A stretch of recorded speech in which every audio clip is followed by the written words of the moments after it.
علیکم پیارے بچوں، آج ہمارا عنوان ہے سمجھدار بچہ سنانے کا سبق۔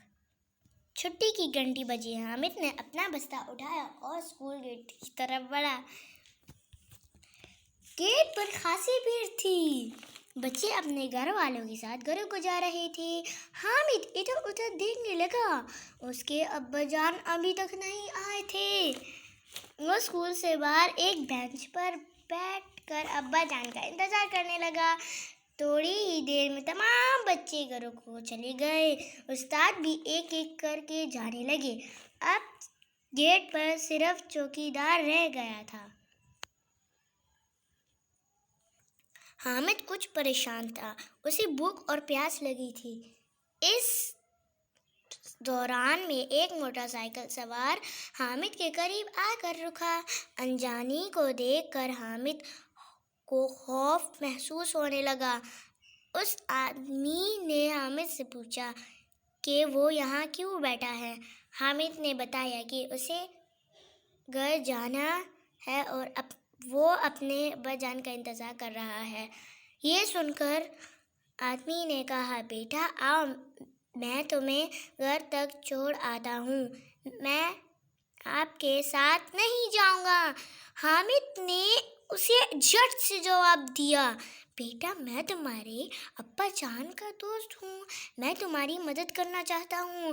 انجانی آدمی نے نرمی سے کہا، نہیں، مجھے آپ کی مدد نہیں چاہیے۔ حامد نے صاف جواب دیا۔ یہ جواب سن کر انجانی آدمی حامد کی طرف بڑھا۔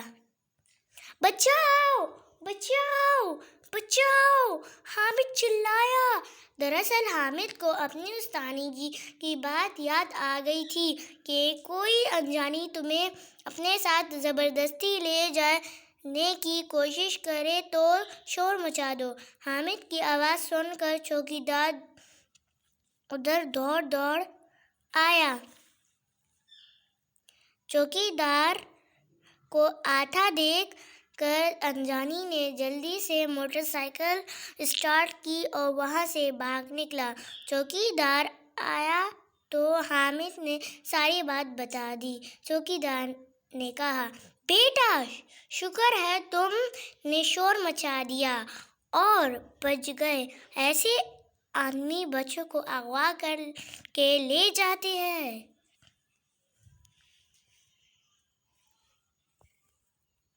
اس دوران میں حامد کے ابا جان بھی آ گئے۔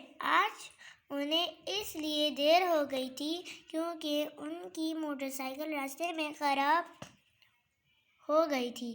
چوکیدار نے حامد کے ابا جان کو سارا واقعہ سنایا۔ حامد کے ابا جان یہ سن کر پریشان ہو گئے۔ انہوں نے چوکیدار کا شکریہ ادا کیا جس نے بروقت پہنچ کر حامد کو اغوا ہونے سے بچا لیا تھا۔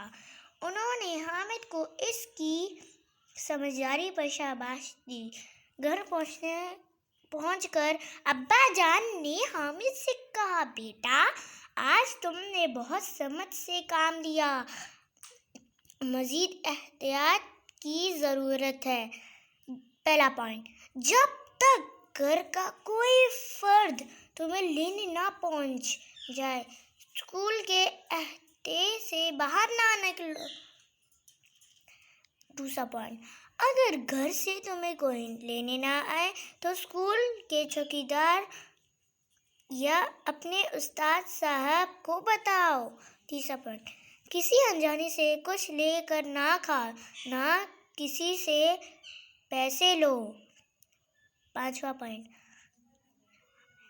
کوئی تمہارے جسم اور چہرے کو غلط انداز میں چھوئے تو اسے سختی سے منع کر دو۔ حامد نے وعدہ کیا کہ وہ ابا جان کی ان باتوں پر عمل کرے گا۔